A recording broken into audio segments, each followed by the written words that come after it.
What is going on, Pokemon fans? Welcome back to Polar's Wrath. My name is JD, and over the last few weeks, we've been playing through Pokemon Blue to figure out who the best bug type is in Generation 1. We got all the bug types knocked out except for one, and that is Beedrill, the Poison Bee Pokemon. One of my favorite design Pokemon Generation 1. However, there's a lot of downsides to it. If you don't know, I play through an order of how I think this playthrough will end up, and how it's going to be ranked when the playthroughs are all said and done. And I think Beedrill will be last, and for good reason. Let me go over the stats real quick, and I'll dive into why I think it's going to be bad. First off, the stats, they're not the greatest, but they're not bad. HP 65, that's decent. Attack is 80, defense is 40, special is 45, and speed is 75. So speed and attack are pretty good, and as long as you can hit Pokemon hard and you don't take a lot of damage back, you can kind of compensate for having a bad defense or special, but you cannot compensate for the moveset.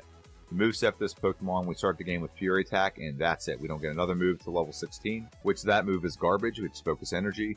And then we really can't progress through the game until we get to level 20 and get Twin Needle.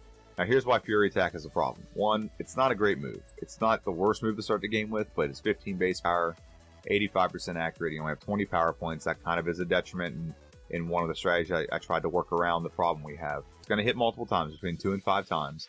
And if you crit, it can do a lot of damage because it's going to crit on every one of those hits. That is kind of a strategy to get by Brock. You want to use Fury Attack. You want to hope for some critical hits. This Pokemon hits criticals about 15% of the time. It's a little less than 15%, but it's about 15% of the time. So one strategy, which I implemented last week with Scyther, is basically get to level 16 or 17 with Scyther, and you have the move Leer. And Leer can counter by game. When you face Brock, Geodude's not usually the problem. It's Onix, because Onix has Bide.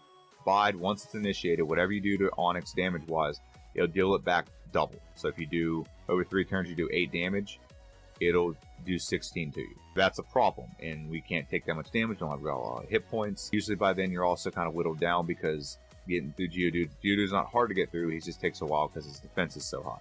One strategy I tried to implement was trying to get the Focus Energy and using Focus Energy to counter by game. However, Focus Energy really kills the critical hit strategy of trying to hit multiple times and getting a crit, because Focus Energy in Gen 1, it's supposed to give you a 4 times more likely, make it 4 times more likely for you to hit a critical. But it doesn't. It actually makes it 4 times less likely. Using it in conjunction with Fury Attack, it just kind of negates your advantage of critical hitting more often. You can't use that. So basically you gotta sprint to level 20. I'm sure in some universe, like if you play through the way J-Rose11 plays through, you could probably find a scenario where you can win and get the right RNG and get through at level 16 or something like that. In my playthroughs, the clock is ticking. So every time we have a screwed up playthrough or a screwed up attempt at Brock, the clock keeps running, and we don't want to do that. So the best strategy for us when it comes to a timed playthrough, we're trying to play through as fast as humanly possible, and the clock still runs even when we have resets, is to just sprint to level 20. So that's why I thought this Pokemon would do bad. Everything else is pretty good. I mean, Rage and Pin Missile aren't great, and Agility isn't great. However, Twin Needle's very good, and we can get Swords Dance, and eventually you can get, Double Edge, you can get Mega Drain, and those aren't the greatest moves, and Swift, and those things aren't bad, but they do coincide pretty well with Swords Dance. So this Pokemon has a way to compensate for it later, but it's the early game that is the reason why I thought this Pokemon would have problems. But without further ado, let's go ahead and dive into this playthrough. So as per tradition, we're going to face our rival first. Our rival's name is Lycansub, and we gave him a Charmander because we were bug type. It's a fire type Pokemon, and we named our Pokemon Hornet, even though I don't think we're actually a Hornet. I think we actually are a bee, but I couldn't find a great name. I think the last time I named it Beyonce, which I think all Beedrills should be female, because just the way bees are. I don't know a lot about bees, but I know a lot of the bees that actually fly around and get like pollen and stuff are female. So we go into the bug forest, and we're just trying to get some levels here. There's nothing really here that's going to give us too much resistance, but here's like a problem right there. So the first Pokemon showcased the benefit of critical hitting. We knocked out Weedle on the first try, on our first attack.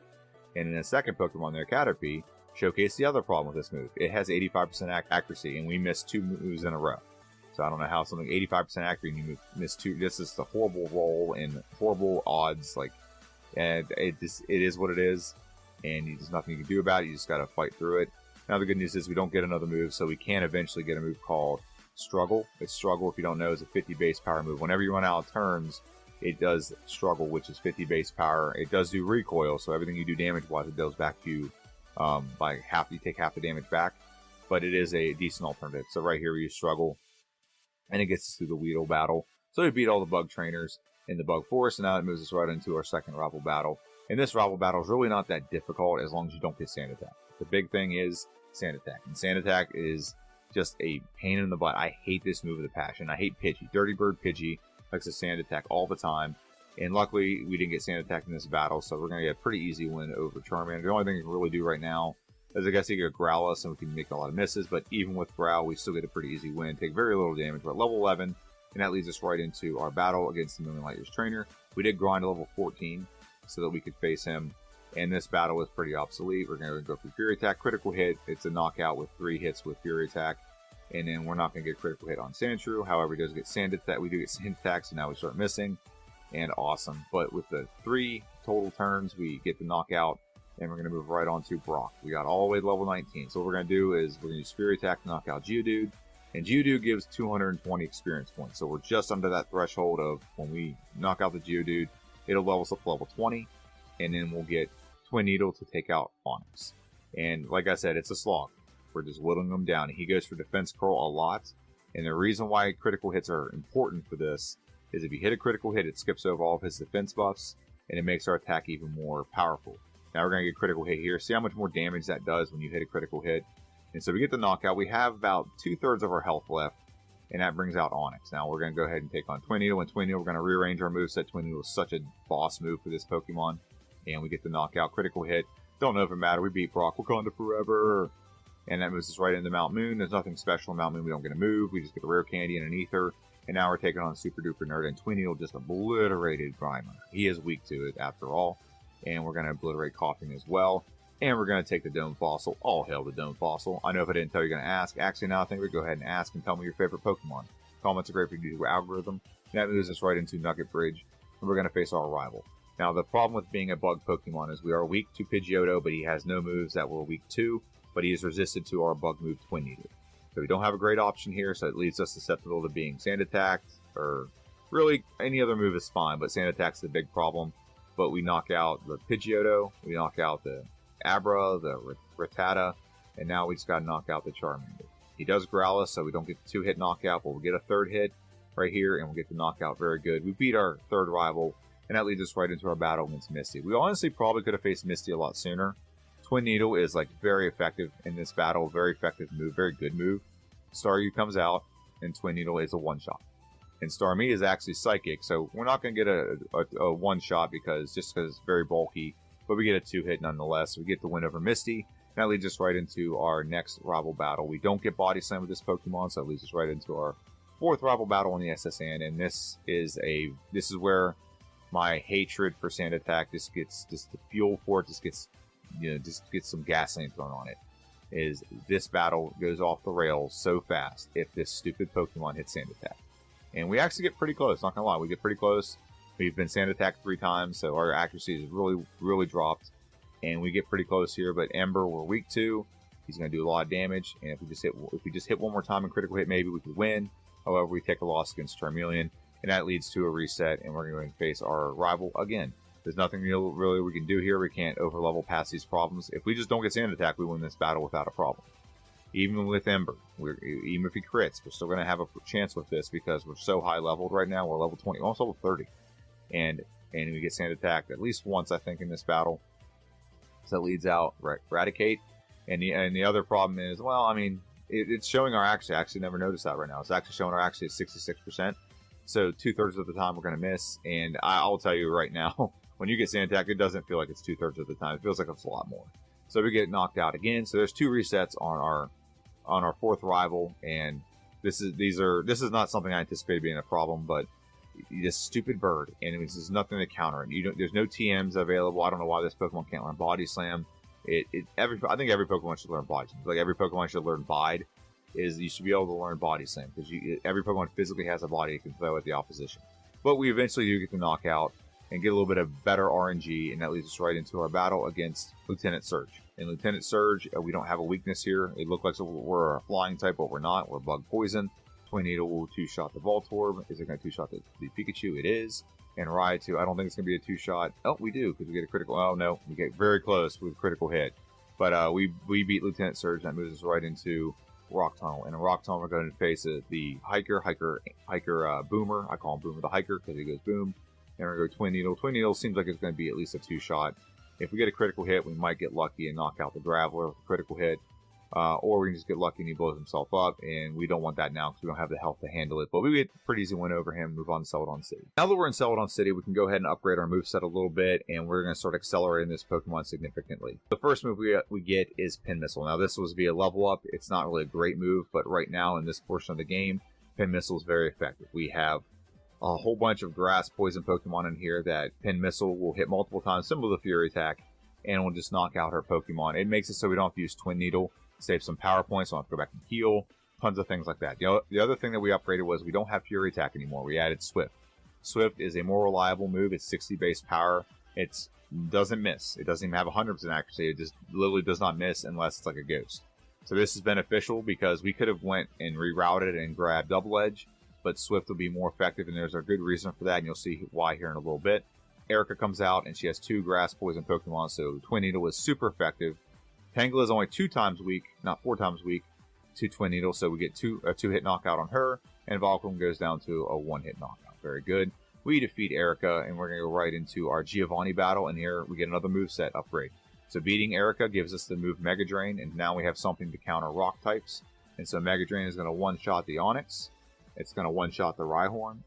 And we don't have anything great for Kangaskhan, but what we could have done here is we could have gone for Agility, and it could have made Twin Needle or Swift a lot more effective. I don't know why I didn't do that.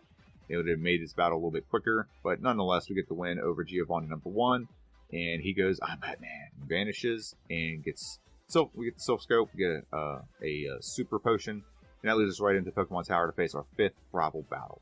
Pidgeotto comes out. We're going to go for Swift on the Pidgeotto. Again, I could have gone for Agility here, and boosted our attack stat, and even if that Pokemon went for Sand Attack, we just attacked right through it.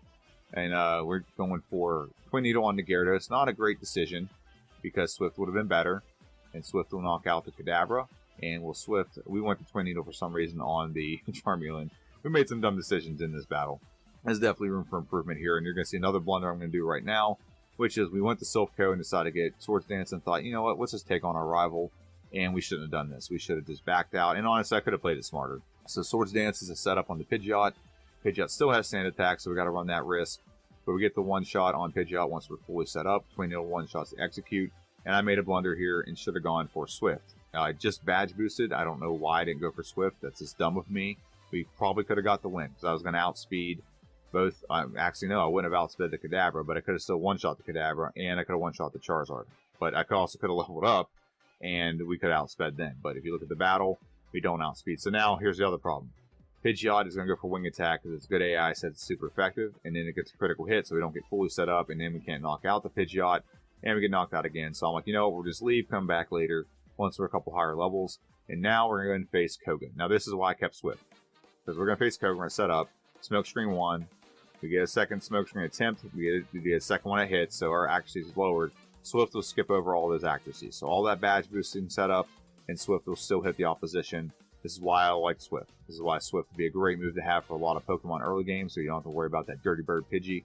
But we beat Koga pretty handily, and that's going to lead us right into our rival again. I think we're going to face rival 5 again, if I remember correctly. Yeah, or rival number 6 in Silph Co. So now we're going to face our rival again. We are at level 43. We are much faster than we were in the previous battle. So we're going to go for Swords Dance, and I think we can tank a little bit more damage as well, so that's good. And we're going to do one more. As long as we don't get... I think we can probably get by on doing 2 setups here. We can probably do Twin Needle. Will be a knockout. Gyarados comes out. We're going to do Swift. Get Swifty. Knock it out. Alakazam comes out. We're going to do one more. Twin Needle is a knockout. Very good. And is Swift a knockout on the Charizard? It is not. However, it just does end. But it doesn't have a great fire move anyway, so I don't know what I was worried about in that battle. We just had to get through the Charizard and have a decent amount of health. So we beat our 6th rival battle, leads us into Giovanni number 2. 2 Avani. And we don't really have to set up here unless we want to. I think we're just going to take a couple seconds and set up. We could probably just do Twin Needle and sweep this team, and then Mega Drain on the one rock type he has. So I think it was just for the Kangaskhan. Kangaskhan was not an easy knockout in the previous battle. Mega Drain on the Rhyhorn, we get full health out of it, and then we're going to go for Twin Needle on the Nidoqueen. So we get the very easy win over Giovanni number 2, and that's going to lead us right into our Blaine fight. Now Sabrina. I apologize. Sabrina comes out, and Sabrina's going to be easy. We outspeed all of our Pokemon. We don't need to go for Swords Dance, and that's why we don't need to go for Swords Dance. We have a type advantage here, We could probably use Swift and still knock him out. We don't have to do any of that stuff. We are a poison type, so we are weak to psychic. We don't offset that with the bug type. It's just, I don't know why, but it's super effective against us. And so we just need to go for Twin Needle. Twin Needle is where we need to go. We outspeed everyone. We're going to one-shot. I don't even think we're going to get to the second needle on most of these Pokemon. Okay, Mr. Mime got to the second needle. And Venomoth is a one-shot as well. And Alakazam is easily a one-shot. As long as you outspeed, we should have done that. So that gave us another reset that we didn't need to take. And that leads us right into our battle with Blaine. Blaine, we're going to lead out with our Swords Dance. 1, 2. He goes for... He's probably so right there was actually a little bit of an AI quirk. Is he only went for agility because it sees it as psychic and we're poison, so it's going to see us as only psychic moves are effective. So that's why I went for agility and in a super potion. But now we're going to knock it out, and we get the pretty easy win over Blaine. We've added Double Edge and got rid of Swift just to have a little bit more power behind our attacks. And that leads us right into our final gym leader, which is Giovanni number 3. Giovanni number 3 is going to come out. We're going to go for Swords Dance. We're going to set up. Now, we do get the badge boost now, and I didn't even heal going into this because I knew that we were going to get a pretty good amount of damage pulled off the Rhyhorn, and we're going to get a decent amount pulled off of the Dugtrio. So we're almost at full health now. We did just level up, so we lost some of the badge boosts on our other stats, but we still get the one-hit knockout on Nido Queen. Nido King's a one-hit, and is right on a one-shot with Mega Drain. It is not, however, he's not going to do anything to us. We get the pretty easy win over Giovanni, and that leads us right into our final rival battle for the Elite Four. And he's going to come out with a Pidgeot. Now, Pidgeot no longer has Sand Attack, so we don't have to worry about that. We still do have to worry about Wing Attack, but Sand Attack is not a concern anymore. So he leads out with the Swords Dance. We lead out with the Swords Dance. He has Agility, so he's going to spam Agility. Because Agility, it says to him that I'm weak to Psychic moves, and Agility is considered a Psychic move. I should have gone for... I didn't want to go for Double Edge on the first attempt, because Double Edge is going to do a lot of damage, but I could have just healed, so it was dumb of me not to do it that way. Twin Needle on the Execute, very good. Gyarados comes out, we should go for Double Edge. We should go for Double Edge. We should go for Double Edge. I don't know why we did that. We don't want to run the risk of a Hydro Pump critting or something, but I mean, we're still going to get the knockout. Why did we just do that? We could lose this battle because we're dumb. We're going to lose this battle because we're dumb. We do knock him out, but that was dumb. Twin Needle was going to one-shot the Alakazam, and now don't be stupid, go for Double Edge on the Charizard. Very good. We win the battle stupidly and move on to the Elite Four. So as you can see, it's been a rocky road all the way to the Elite Four, but right now we're going to go into the Elite Four. I'm going to show you our stats real quick and then our moveset. So our stats are as follows: attacks 151, defense is 101, speed is 145, and special is 108. In the bottom left corner, you see all of our stats modified with the corresponding badge. Attacks 169, nice. Defense is 113, speed is 163, and special is 121. So not the worst stats ever, but not the best. And when we look at our moveset, we have Twin Needle, Hyper Beam, Mega Drain, and Swords Dance. Got a little bit of something for everyone for the Elite Four. So let's go ahead and dive into the Elite Four. So you can see we've definitely saved some time on some things. We've had some errors, we've had some dumb battles, or we just didn't make great decisions. So hopefully we can clean that up in the second playthrough. But right now we're going to go ahead and have Swords Dance on the Dugong. And again, AI is working in our favor. Rest is considered a Psychic move. It sees us as a Psychic Pokemon. So it's just spamming Rest. And that's why we got through that Pokemon unscathed. So we're going to two-hit the Cloyster, and now we move on to Slowbro. And if we wanted to, we could actually get a badge boost again by mimicking Amnesia, but we don't need to. Twin Needle will one-shot the Jinx and the Slowbro, and now Hyper Beam on the Lapras. Get the knockout. Pretty easy win. Don't even take any damage. And move right on to Bruno. Bruno, we don't talk about Bruno very much. He's kind of a cakewalk. He's a bum. And we're going to go ahead and go right for Swords Dance 1, Swords Dance 2, and Swords Dance 3. We don't want to get hit by too many rock moves here. We one-shot the Onix, recover all of our health, and that leads us right into Hitmonchan. Twin Needle on the Hitmonchan. It's not quite a one-shot. Got close, but not quite a one-shot. So Hyper Beam, and we're going to Hyper Beam the rest of his team. Hopefully don't miss. Mega Drain on the Onix, fully recovered health. Very good. And then the last Pokemon is Machamp. We get a Hyper Beam knockout. Pretty easy win, and move right on to Agatha. Now, Agatha can be tricky, as usual, as per tradition. We don't have a way to put her to sleep, so we just got to go into this with the intent that we're just going to try to set up and sweep, and as long as she capitulates, which she seems to be doing, we're just going to go ahead and sweep her entire team. Hyper Beam on the Golbat's a one-shot. Haunter will go down to 1 Twin Needle. Very good. Arbok comes out. It should be Twin Needle as well. It's a two-shot. Well, it's a one-shot, but, takes both the needles, not just the first one. And we Soul Needle the Gengar, and that moves us right into our next battle, which is Lance. Lance, the Dragon Master. is going to come out with a Gyarados. Gyarados is not a bad Pokemon to set up on. We're not really weak to anything. He does Leer us, which actually helps us. He hits a big Hyper Potion, or a Hyper Beam, but we tank it. He has to take a turn to reset, so we get fully set up, and now we're able to hopefully sweep. Now, what we probably should have done here is maybe go for Mega Drain, and maybe get some health back, just to be safe. But Hyper Beam on the Aerodactyl is a knockout. Now, Dragonite comes out. We hit the Aerodactyl, the Dragonite? We do. It's a one-shot. We get the win over. Pretty easy win over Lance, the Dragon Master. And it leads us right into our final battle, which is against the champion, our rival. He's going to come out with a Pidgeot. Pidgeot is going, we're going to set up. He's going to wing attack us. 1, 2 setups. He mirror moves us. We're going to go for Hyper Beam. He's going to knock out the Pidgeot. Alakazam comes out. We're going to go for Tornado on the Alakazam. Rhydon comes out. We still have Mega Drain, so we can finish setting up. Whatever he does to us, we're gonna add so much health back at the end of this whenever we decide to. I was kind of hoping he would badge boost us again, but we really didn't need to. That was a waste of time. We get a full restore there when we use Mega Drain, and we one-shot the Executor. We one-shot the Gyarados, and we one-shot the Charizard. We do outspeed. All we gotta do is hit it, and we get the win over Charizard. We get the win over our rival. We level up level 67. We beat the Elite Four in 1 hour and 13 minutes and 19 seconds. So we're going to get our final time locked in with the Elite Four and in the computer. Now, the time there, I'm just going to go ahead and pause it there. I never go off playtime, but I do like to showcase it at least because I do have to pause sometimes and do things while I'm doing playthroughs. But what I want to do now is go through the tier list and kind of show you where this is at. So, you're kind of seeing a grouping of the bug type. It's definitely falling in an area, and Beedrill did not disappoint when it comes to that, because now Beedrill ends up right here, right behind Venomoth. And we're going to move Hitmonchan over. So Hitmonchan is still the worst Pokemon we've played through, has like by a large margin. Let me adjust that a little bit there. There we go.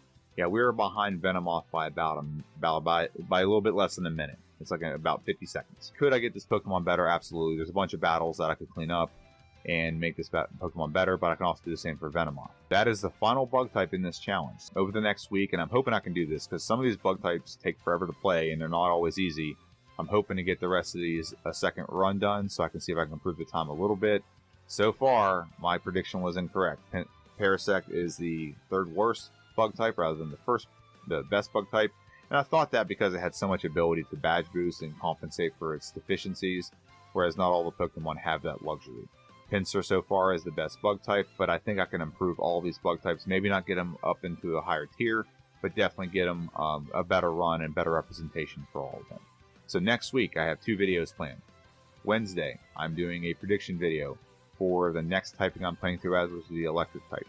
So I think we all know who's going to win the electric type. I think it's pretty obvious. I think you guys can guess that. I don't have to, give any crypticness to it. You guys know who it is.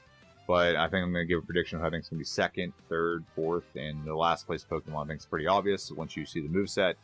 But that's what I'm going to do Wednesday. And then next Friday, we're going to do a final recap and a final ranking of all the bug types. Hopefully I have all the playthroughs done by then, so I can very easily just plug in the data and we can just talk about it. But that's my video. Thank you all for stopping in. I hope you enjoyed the Beedrill playthrough.